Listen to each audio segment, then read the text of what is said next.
Hello, everybody. It is me, Pacific. Now, here's something to think about. You're probably going, Pacific, what is this? What is this video about? Toilets in heaven? Yeah, I did it to get your attention, but it's one of those random thoughts that just flew in to my mind during church service this morning. And it was one of those weird things. It's like, there won't be toilets in heaven. You're not going to hear the sound of a flushing stool. And I was thinking that because of what the pastor said, he was talking about in Revelation. I need to find it, so bear with me. About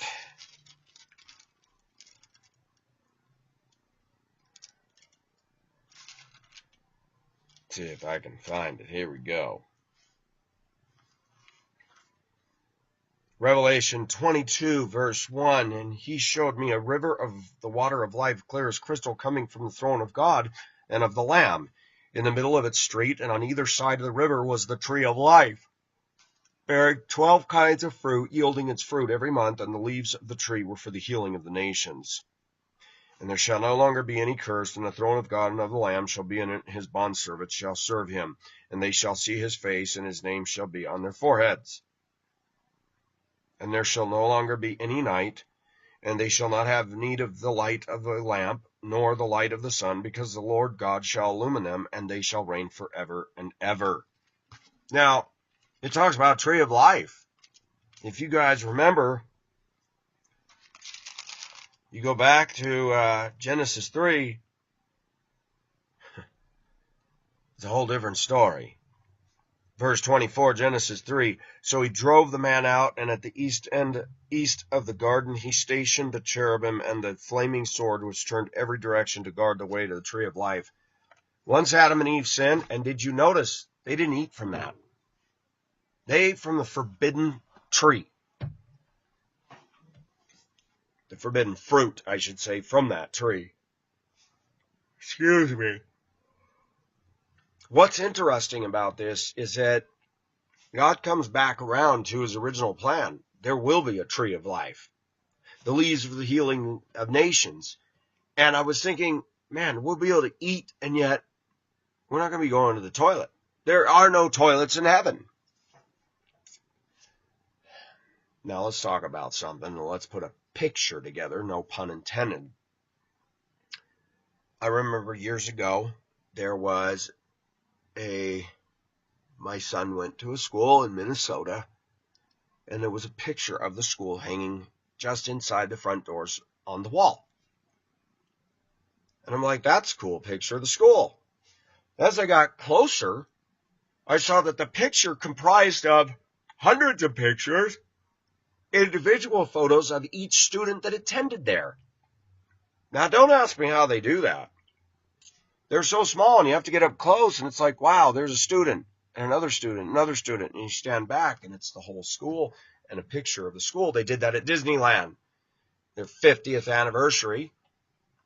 They asked everybody to submit photos of their Disneyland experience, put them all in there. They did a huge mural, and when you're walking into Disneyland, you see Disney characters. When you get up close to it, you see individual photographs of all the different people that submitted their photographs. Now, I didn't make that one up. I remember the photo of the school my son went to, comprising of the student body, but the pastor was talking about the Disneyland thing, and he made a point, and that point hit me. And it hit me before I even went to church, because I was thinking about this. When we view God as humans, we're only looking at a little itty-bitty photo. God is so vast, God is so incomprehensible that even when we stand back as far as puny man can, we cannot grasp who and what he is. And God gets a lot of slight, doesn't he? Not just from us as Christians, but the gentleman that works the vegetable garden out here. We were having a conversation yesterday, and I said, you know, I'm amazed at how much rebellion is in my heart, and I'm a Christian. And he very calmly says to me, Pacific, that proves you are a Christian, because if you're not a Christian, you don't even see that fact in yourself. And maybe when he said that, maybe that's why I have such a hard time with a world that is in such denial. They cannot see who they are because they don't even see God. And if you cannot see God, you will not have an accurate assessment of your own self, your soul, your sin. Many people who are not Christians don't believe anything's a sin. We're living in a world where virtually anything goes. Pacific struggles with sin. But then I had another thought. And we're going to take all these loose ends and tie them all together, so bear with me. Rabbit trail 1, 2, 3, 4, 5, 6, 7, 8, 9, 10, and not necessarily respectively. But let's talk about, women say all men are pigs. And I was talking to my friend in Tennessee on the phone this morning as I was cruising around the lake. By the way, this is an anecdote that's very, very interesting. Very interesting. It has rained so much in Colorado here that yesterday and today were the first 2 days of clear, good weather. So I got so much yard work done. I went and walked around the lake. I was going to do my mile jaunt before church.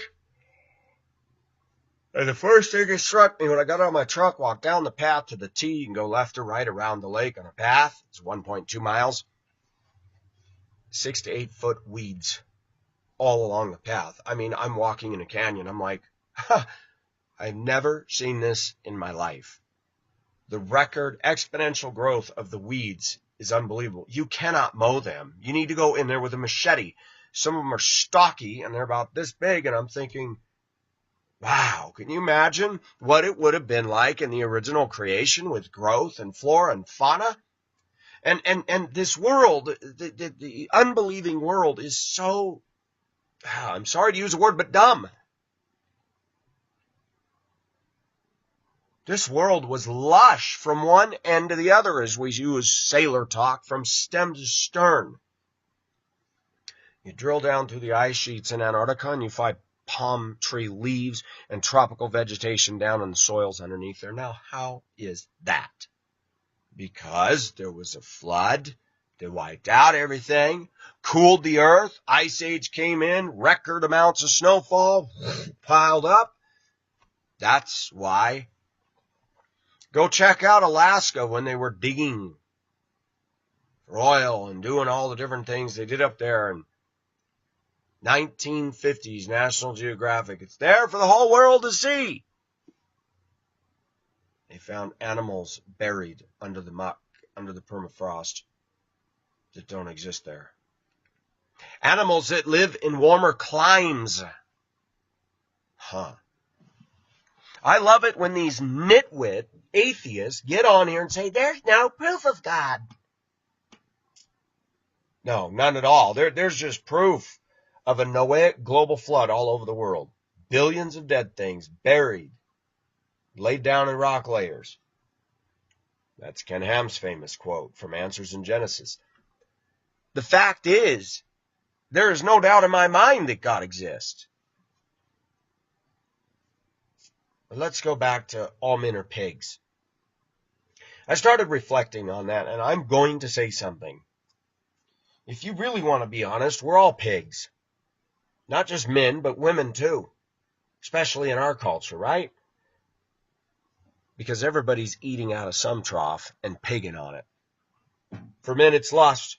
For women, it's materialism, soap operas, television, harlequin romance novels, gossip. Oh my gosh, I can't tell you how many women eat out of the gossip trough.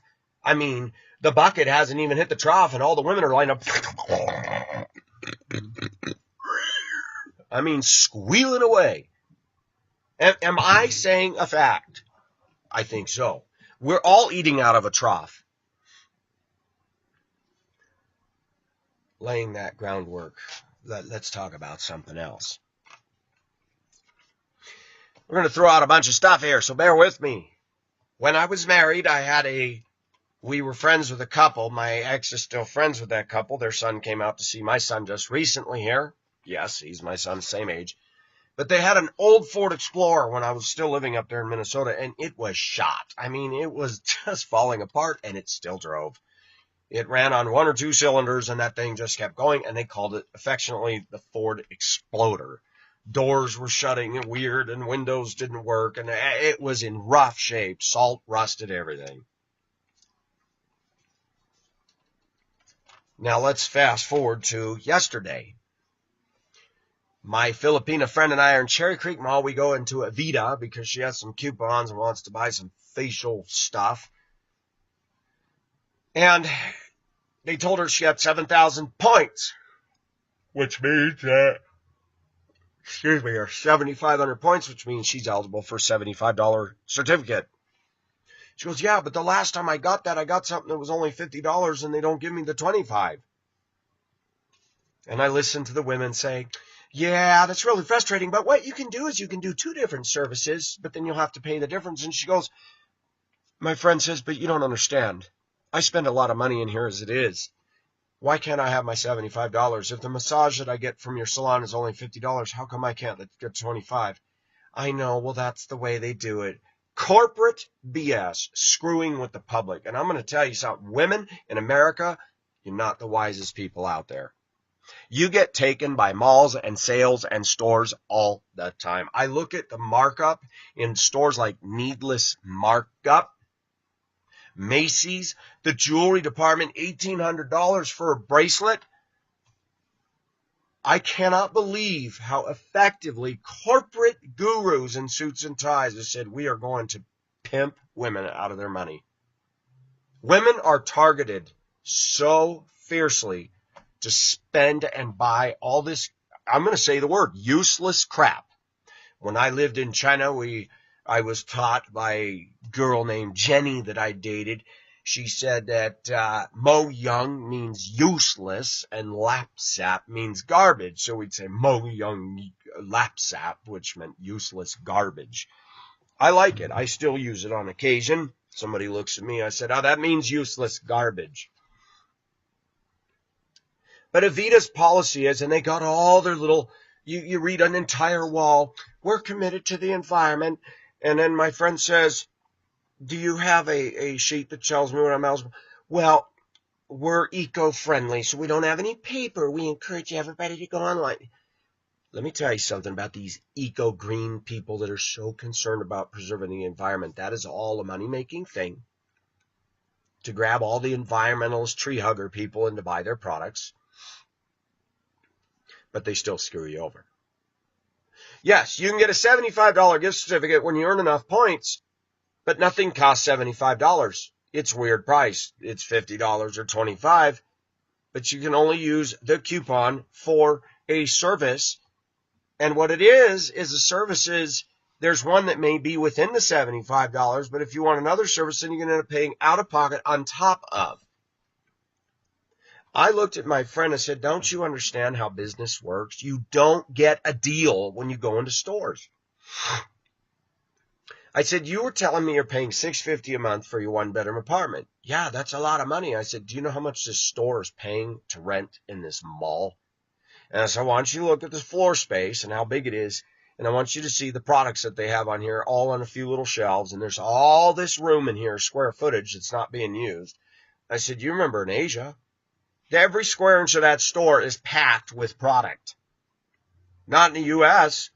You could throw a pool party in some of these stores that you go into. There's enough floor space, a rack here, a little motif over here, and you got tons of space.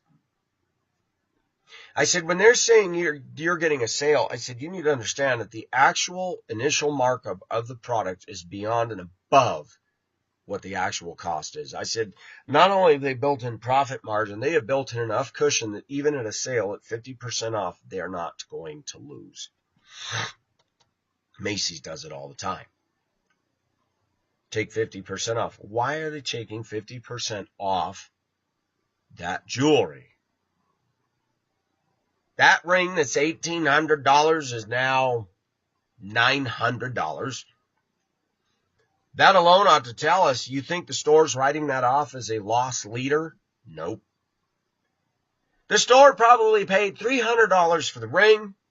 They've marked it up however much of a percent so they can afford to keep backing it down until it sells. And women go in and go, oh, it's 50% off. Yeah, it's a $300 ring. They were trying to sell it for $2,000. Now they've dropped it down to $1,000. They're still going to make $700 profit on the ring. Okay? Women operate on their feelings. It is unfreaking believable. So do men, but more so women. Men, they got Cabela's. Cabela's is overpriced designer outdoor stuff. I'm not going to go there. But I started thinking about what Avita does, screwing with the customer. Yeah, you won $75, but you have to use it all, and if it doesn't equal, then you can get another service and you pay the difference. I don't want to come in and pay money, my friend said. I pay money all the time. Why can't I have? And I said, a good business would say, okay, you got a $50 massage. I'm going to take $25 out of the drawer. Let me take your coupon. Here's $25. Spend it as you want. That should be the incentive. That's not corporate's goal. Corporate's goal is not to lose money, but to make a hefty profit margin. When people in the U.S. get a grip on that fact, it will change the way you shop.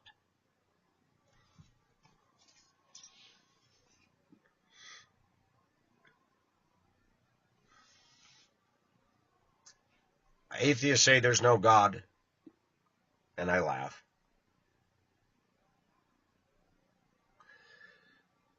I want to say it again. Just me breathing, it makes me think of the glory of God. That my heart pumps blood. That oxygen's going into the bloodstream. That the digestive system knows how to work. That the colon knows how to work. That when your body needs to get rid of something, your bottom and your bowels start saying, hey, hey! And they start doing this. And the colon starts to move. It's trying to tell you it needs to exit.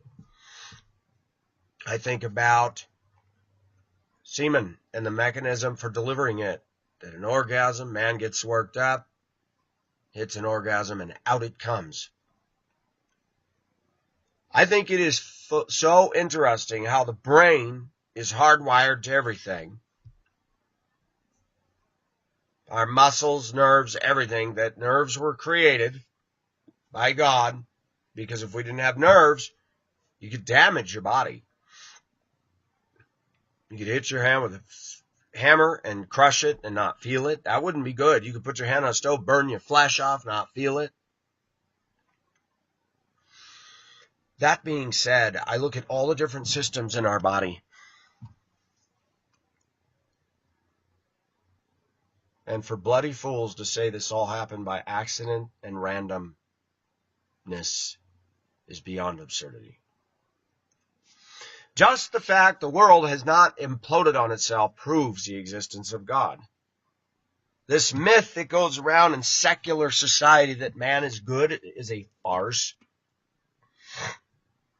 Do we really think that because we got a great military over here, we're keeping ISIS away from us? Do we really think that that's really what it boils down to? Well, we're smart. We keep them at bay. Let me tell you something. What a bunch of foolishness. If China wanted to rise up against the United States right now, we'd have a problem on our hands. How come they're not doing it? Because God is in heaven, and there's certain things God is not going to let happen until a certain time.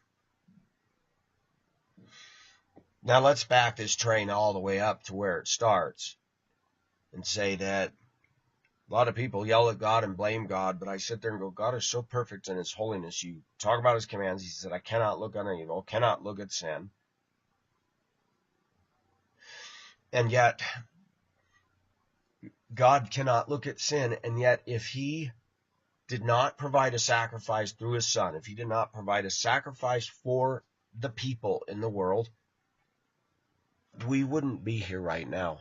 He would have obliterated this. God destroyed an entire globe and saved 8 and a pair of every animal.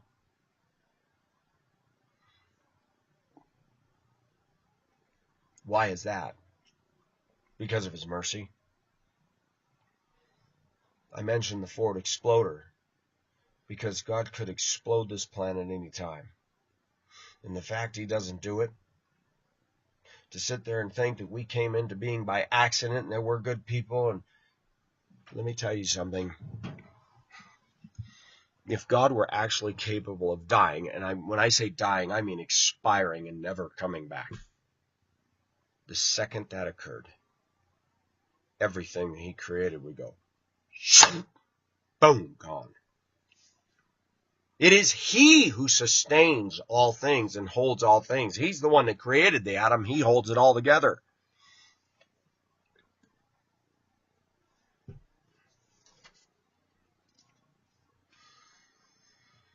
God's holiness is so intense.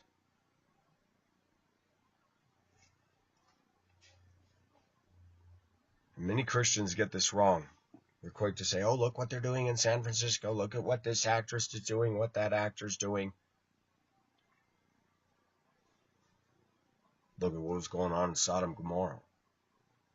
People want to compare San Francisco to Sodom and Gomorrah. How about if we compare the whole world to it? I don't care if you go to China. I don't care if you go to Manila. I don't care if you go to France. Sexual immorality, homosexuality is everywhere now. People shaking their fist at God is everywhere.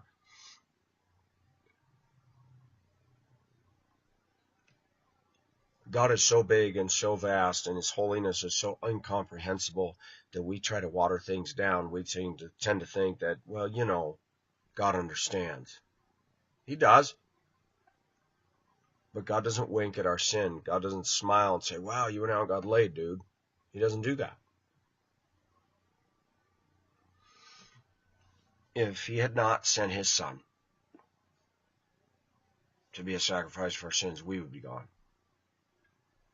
Even right now, as I speak, God desires to have a relationship with people. That is a fact that Pacific cannot get his arms around. Why? Last night, I dealt with a head case woman on a phone call. I don't want a relationship with her. Why would a holy, perfect God want a relationship with us? We poop, we stink, we belch, we pick our nose. We just do things that are offensive. And that's not even what he's looking at. He's looking at all that garbage of sin that flows out of our hearts. And yet he wants a relationship with us. He came down and he came to save us, then redeem us. And he didn't annihilate the planet. He didn't destroy all mankind. And he doesn't now. Every time something happens in the world, Christians go, oh, God must be judging them. Do we really think because of all the blessing and prosperity over here that God's not judging America? The older I get, I'm starting to realize that we are under judgment. The more affluence we have, the better off we are materially and financially. The less we depend on God, the more comfortable and soft and rotten we get. Just something I've noticed. There are no toilets in heaven. There's none. There's no bathrooms. There's no girls' room. There's no men's room. Why? Because we're going home. Those of us that are Christians, we're going home. No one's going to be making a stink up there. We don't understand how finite we are. We don't understand how infinite God is. If you really want to blow your mental circuitry, start thinking about Pacific in this closet. It's defined by 4 walls, ceiling, floor. Then get out of here and go to the city of Lakewood. It's got boundaries. Then the size of the state of Colorado, and then the United States, and then the world. But then when you leave the world, could somebody please tell me where the ceiling and the 2 walls and everything meet? You could go on in this universe, and just the universe is so vast, it's incomprehensible. And while NASA's wasting billions of dollars and billions of dollars when we have greater needs to find out if there's Martians or life on other planets or if there was sustainable life, They're not finding the wall out there that says, oh, here's the end.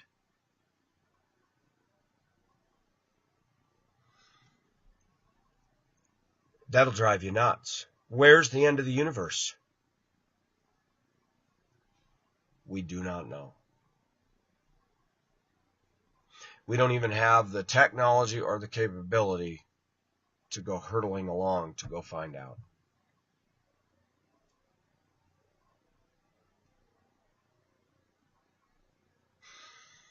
When you stop and think about that, that makes us feel really little. That God set his affection on this planet right here. That he created this terrestrial ball with human beings on it, animals, oceans, water sources, vegetation. And to date, none of that has showed up on any of the other planets. Well, Pacific, they got evidence that there was water on Mars. No, they don't. No, they don't. There is no water. They can say, well, this looks like erosion. What if God made it that way and there was no water involved?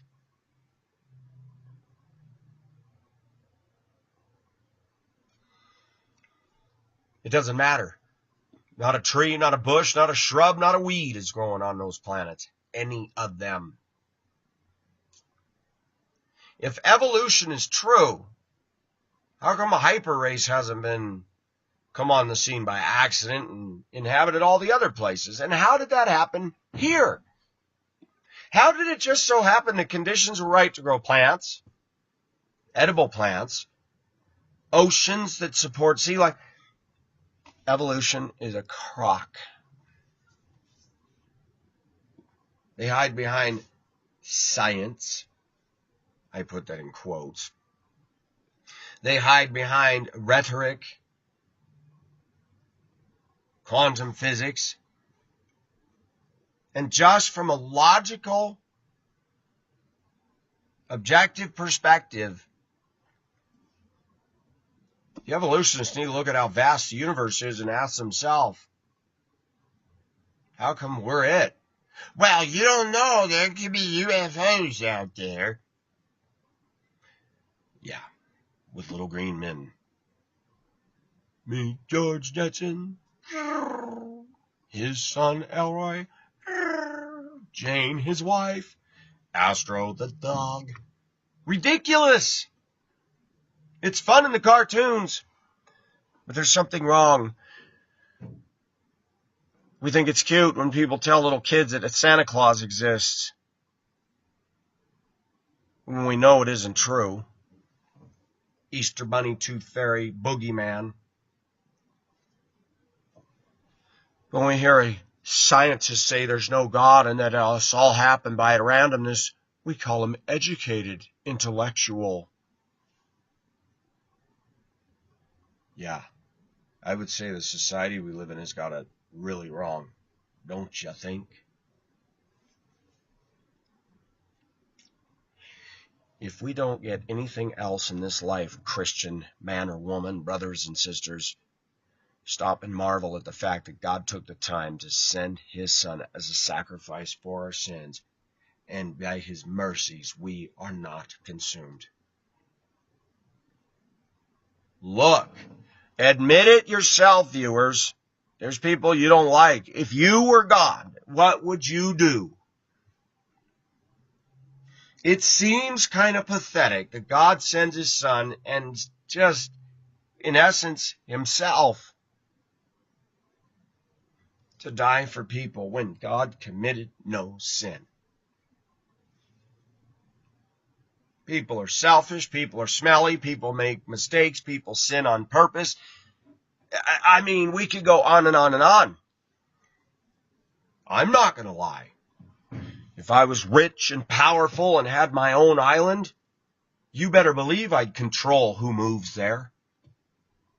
Some people I'd walk right up to the edge of that dock and say, you may visit, but you're not living here. And these are my rules on this island. Don't smoke, don't drink, don't do drugs, and don't be disrespectful or you're out of here on the next boat. What about God? We slight him every single day. Thought, word, or deed. Thought, word, or deed. Instead of looking at God like, how could he allow that jetliner to crash? All those little children on there. Yeah, that sounds like an effective argumentation, right? How come God hasn't destroyed us? How come God continues to have patience, mercy, loving kindness? How come he still looks at Pacific and says, I love you? Why?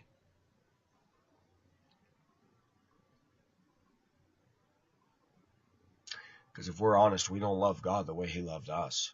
No, we don't. We worry about things, we panic, we think things are up to us in our own strength. We get used to a job and a paycheck and we think, wow, I'm doing pretty good. No, God's blessing you pretty good. How big this universe is, how vast God is, and yet he took the time to condescend down to us. That's huge. There's no toilets in heaven, but they're all over this earth. Yes, Jesus Christ sat on a toilet.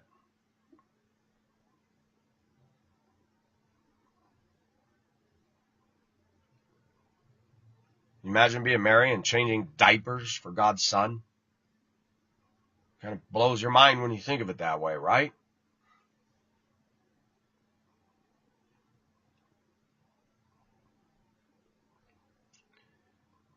But what I don't understand is why he would send his Son to die for people that are ungrateful, unthankful, unholy. Why? Why does God endure a world that the 90% majority is shaking their fist at him and saying, we don't need you? How is it that we have a world of people that fails to accept, acknowledge, admit, and embrace the fact that they're only here because God created? And most people think it's about survival of the fittest. Most people think, hey, I got to go to work. I got to get my degree and get my house, get my trophy wife. Yeah, and then one day you die, and then what? Most people don't stop and think that their next breath does not come from themselves. It comes from God.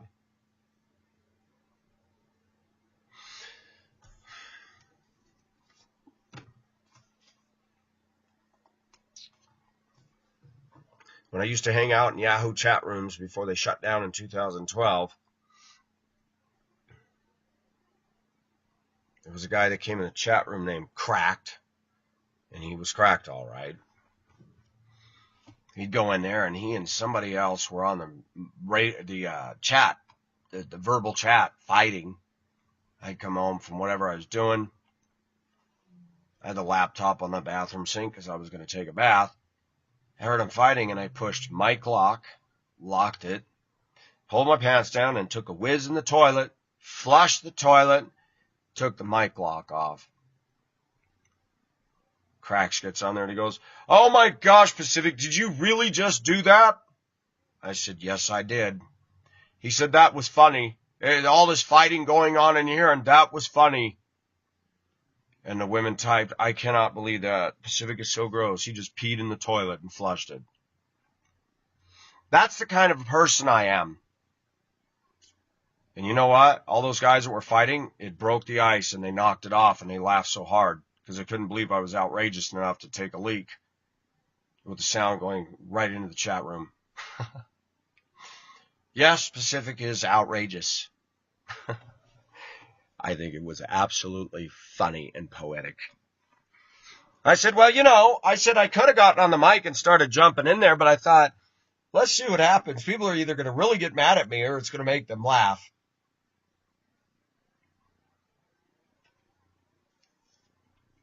Pacific's chat room toilet flush. Legendary. Did that in Spokane, Washington. It's funny, but we're made for something bigger than what we are because we're trying to fill a hole in our lives with everything but God.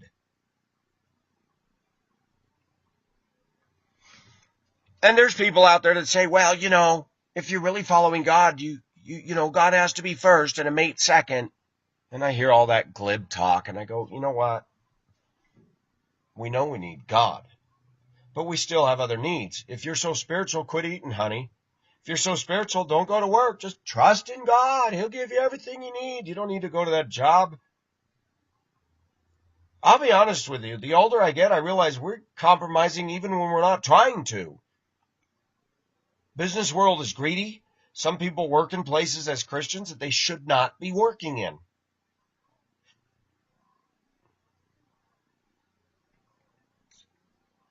My point is that no matter how hard we try, we can still make sin. Inadvertently. We can directly sin or we can indirectly sin and not even know we're doing it. We need to eat. We need to go to the toilet. We need to work. We need to buy clothes. We need to pay our bills. It's funny when you talk about a mate. Well, you're supposed to wait on God. How many years have gone by for people that I know?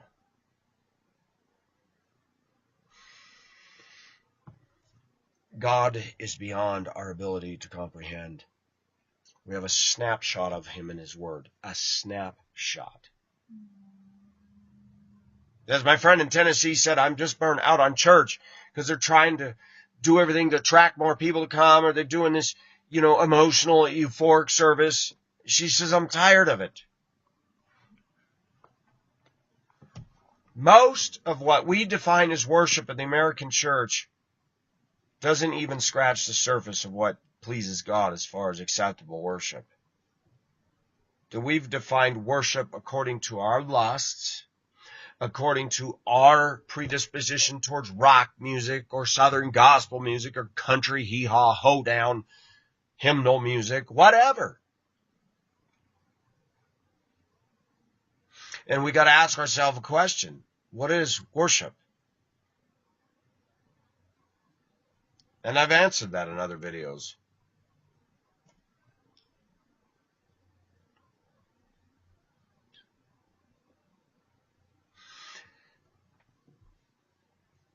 God is so much bigger than our churches. God is so much bigger than all the stuff we men think is so powerful. 350 Chevy V8 or that cruise ship with diesel engines or a rocket ship. God is so much more powerful than anything. He flung the stars into space. He didn't even fling them. He just spoke and they showed up. You think you're powerful by mouthing off to somebody? You have absolutely no power in your tongue except to hurt somebody. Your words cannot create something. God said, let there be light. Sun, stars, and all that appeared. I mean, unbelievable. And we slight God and we blame God, but we don't stop and look. How come he hasn't destroyed and annihilated us? How come he loves us? How come he cares? How come he hears us when we cry out to him? How come he wants a love relationship with his people? Because we don't understand him, that's why. God is good. We're not. Back to my pig trough thing. Everybody eats out of a pig trough. Everybody. Women do it, men do it. Everybody's slops that they feed on is different. I love self-righteousness. People that are self-righteous are often always blind to their own sins and faults. Which that in itself is amazing. So the answer to the question, there's no toilets in heaven. There's no need to poop or pee.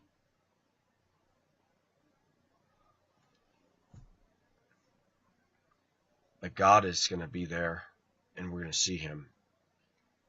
And I don't even have a clue what that's going to be like. When we think about all the stuff we get caught up in this earth and think it's really cool and really nifty, it is nothing compared with the glory of God. Nothing. So this is something to think about, viewers. Toilets in heaven. The Specific signing off. Bye-bye.